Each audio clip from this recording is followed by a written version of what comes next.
Guys, how you doing? We're here today with Lennie Smalls, in Texas. We're here to interview him about life on the ranch and how hard it is for these men and for these workers.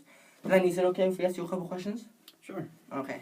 First question, how is life on this ranch going for you, and how is it different from any other ranch?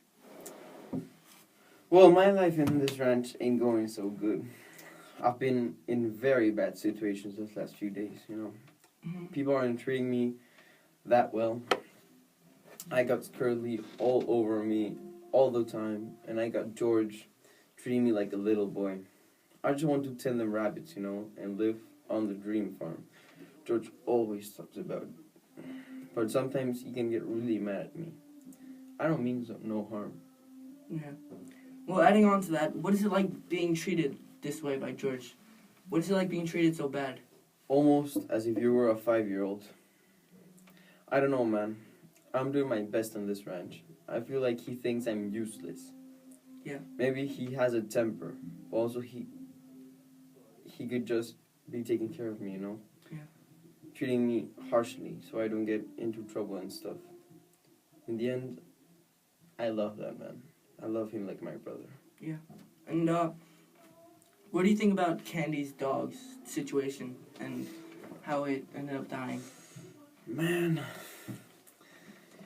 Candy's dog had no right to die. No right.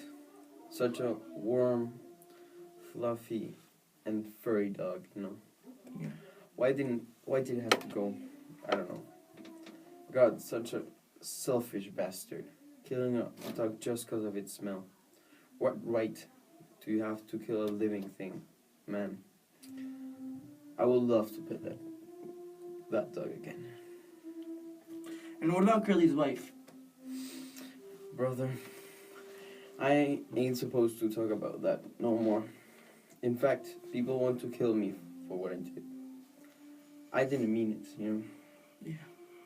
It was an accident.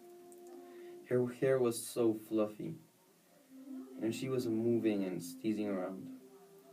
I tried to get a hold of her, but she kept on screaming.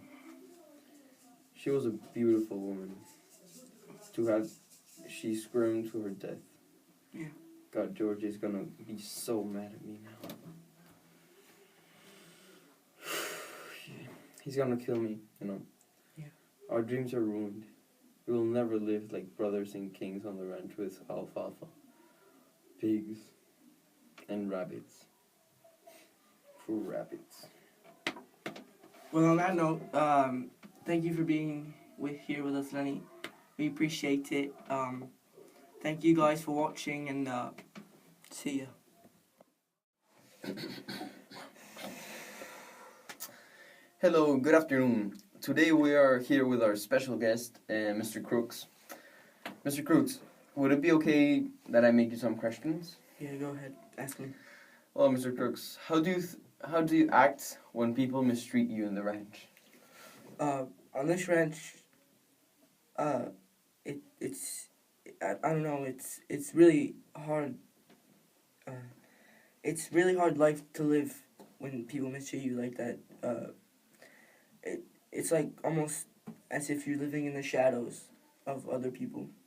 It's hard to work very hard and not be thanked. I mean, is it really like that difficult to treat me with respect? You know, I'm tired of hearing nigger this, nigger that. Here comes the nigger. I feel like I'm treated like an animal, like some type of, I don't know. I'm a normal person, that wants to live a normal life. And I think I deserve to be treated in the same level as white person. I deserve to be free, to have the same rights. There's no reason I should be downgraded like that just because of my color. Well, yeah. Is there any possibility that your personality will be different if you're a white person? Yeah. Definitely. It would be very different if I were white. I would have life a lot more easy. I would be able to play sports with people with all sorts of people. Doesn't matter what color. People wouldn't judge me. People wouldn't think differently of me just because of my color. Uh, just like when I grew up, I couldn't play in baseball in the village because my color. They would say, "Nigga, just get out," and it was really sad. It would be. When talking about your childhood, when did you first realize you were different? It was during. Well, let me tell you the story. So, I was about 8 or 9, very young, and before that, I used to play with my white village friends. We used to play all sorts of sports out in the field, and I used to play with them, work with them, and hang out with them, and until one day, I sort of went towards them, approached them, and they just sort of ignored me, backed away from me like I was nothing. And I didn't know why. I tried to figure it out, but I didn't know what it was until I heard that word, nigger. And I asked my mama what it meant, and she just told me to stop hanging out with those kids and to just forget about them, and then I eventually figured out it was because of my color and my race, and that's why I was segregated by these people, and I was alone for a lot of that period in my life. The villagers stopped hanging out with me, and I stopped playing sports, and I started being treated very badly by many of the people in my town. And I'm not different, It's not. I'm exactly the same as you. It's nothing.